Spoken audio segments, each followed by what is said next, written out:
അതേപോലെ തന്നെ ഇരുട്ടുമുറി, സംഗീതം, ഇതിനൊക്കെ നമ്മൾ പഠിച്ചാൽ മഞ്ഞൾ എന്നത് താന്ത്രിക പ്രമാണമനുസരിച്ച് അത് മഞ്ഞൾ വ്യാഴം ജുപ്പിറ്ററിനെ അഥവാ ബൃഹസ്പതിയെ കുറിക്കുന്നതും സൂചിപ്പിക്കുന്നതുമാണ്.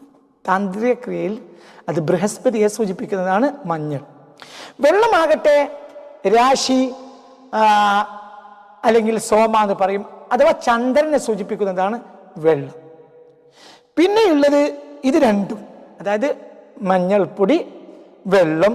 മൂന്നാമതായുള്ളത് ഇരുട്ടുമുറിയാണ്. ഇരുട്ട് എന്നത് സ്വാഭാവികമായും എല്ലാവർക്കും അറിയാലോ. ഈ ഇരുട്ട് എപ്പോഴും മനുഷ്യനെ ഭയപ്പെടുത്തുന്ന ഒരു കാര്യമാണ്. അതിലെപ്പോഴും പൈശാചിക സാന്നിധ്യത്തെ നമ്മൾ ഭയപ്പെടണം. പിന്നെയുള്ള ആ സന്ദർഭത്തിൽ കൊണ്ടുവരുന്ന വെളിച്ചം അഥവാ അത് അഗ്നിയെ സൂചിപ്പിക്കുന്നതാണ് വെളിച്ചം. മറ്റൊരു കാര്യം സംഗീതം.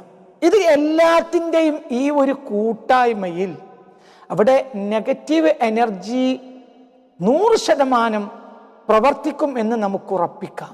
ഈ കുട്ടിയിൽ പിശാച് കയറാൻ കാരണമാകും. ആ മുറിയിൽ ആ സാന്നിധ്യത്തിൽ 100% പിശാച് വരും. പിശാച് എന്നാൽ ഈ ഭൗമമണ്ഡലം മുഴുവനും നിറഞ്ഞു കിടക്കുന്ന ഒരു യാഥാർത്ഥ്യമാണ് പിശാച് എല്ലാവർക്കും. അപ്പോൾ ഈ ഒരു പ്രത്യേക സാഹചര്യത്തിൽ ആ കുട്ടിയിൽ, കുട്ടി പ്രത്യേകിച്ച് കുട്ടികളെ പോലെ പിശാച് പെട്ടെന്ന് കയറുന്ന ആളുകളാണ് സ്ത്രീകൾ. ഇനി മുതിർന്നവരും തന്നെ ആ ഒരു സാഹചര്യത്തിൽ പിശാച് ഇവരെ എല്ലാം സ്വാധീനിക്കും എന്ന കാര്യം 100% ഉറപ്പാ. പിന്നെ അതപ്പോൾ ബോധ്യപ്പെട്ടോളം എന്നില്ല. പിന്നെ അത് അവരിൽ ആക്ട് ചെയ്യുന്ന സമയങ്ങളിലാണ് ബോധ്യപ്പെടുക. അത് അവരുടെ മനസ്സിനെ മാറ്റിമറിക്കും, അവരുടെ കോൺസെൻട്രേഷൻ നഷ്ടപ്പെട്ടു പോകും, നന്മയിലേക്കുള്ള അവരുടെ താല്പര്യങ്ങൾ കുറയും, ശത്രുത വർദ്ധിപ്പിക്കും, തെറ്റായ ചിന്താഗതികളെ വളർത്തും, അശ്ലീലതകളെ വളർത്തും. ഇതൊക്കെ പിശാച് ഉള്ളിൽ കയറിയാൽ നടക്കുന്നത്. അതപ്പോൾ നടന്നില്ലെങ്കിലും പിന്നീട് ഈ പിശാച് ഈ കുട്ടിയിൽ ആക്ട് ചെയ്യാനുള്ള സാധ്യത വളരെ വളരെ വളരെ കൂടുതലാണ്. ആ വീട്ടിൽ പിശാച് ആക്ട് ചെയ്യാനുള്ള സാധ്യതയും വളരെ കൂടുതലാണ്. ഇത് ഞാൻ മാത്രമല്ല, ഇത് എൻ്റെ ഒരു അഭിപ്രായം മാത്രമല്ല, താന്ത്രിക വിദ്യയെക്കുറിച്ച് അറിയുന്ന ഹൈന്ദവ പണ്ഡിതന്മാർ വളരെ വ്യക്തമായി പറഞ്ഞിട്ടുള്ളതാണ്. ലോകമെമ്പാടും ട്രെൻഡിങ് ആയിക്കൊണ്ടിരിക്കുന്ന മഞ്ഞൾപ്പൊടി പരീക്ഷണത്തിൽ ഇപ്പോൾ തൻ്റേതായിട്ടുള്ള അഭിപ്രായം പറഞ്ഞിരിക്കുകയാണ് റഹ്മത്തുള്ള കാസിമി മുത്തേടം അവർകൾ.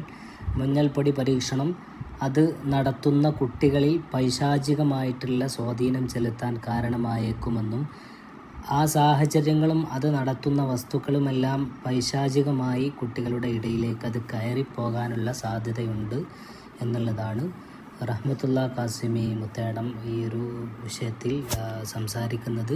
അദ്ദേഹത്തിൻ്റെ ഈ ഒരു ടോക്ക് വളരെ വിവാദങ്ങളിലേക്ക് വലിച്ചിഴക്കുന്ന ഒന്നുകൂടെയാണ്. ഇത്തരത്തിലുള്ള ചെറിയ ആനന്ദങ്ങൾക്ക് പോലും തടസ്സം നമ്മൾ നിൽക്കേണ്ടതുണ്ടോ? ഇത്തരത്തിലുള്ള ചെറിയ ചെറിയ കുഞ്ഞു സന്തോഷങ്ങൾക്ക് നമ്മളിതിനെ പരിഹസിക്കേണ്ടതുണ്ടോ എന്നുള്ള രീതിയിൽ ഇത്ര വലിയ ഒരു കുടുസായ രീതിയിലേക്ക് ചിന്തകളെ മാറ്റണമോ എന്ന രീതിയിലൊക്കെ സോഷ്യൽ മീഡിയകളിൽ ചർച്ചകൾ സജീവമാണ്. എന്തു തന്നെയായാലും നിങ്ങളുടെ അഭിപ്രായങ്ങൾ കമൻറ്റിൽ രേഖപ്പെടുത്തുക.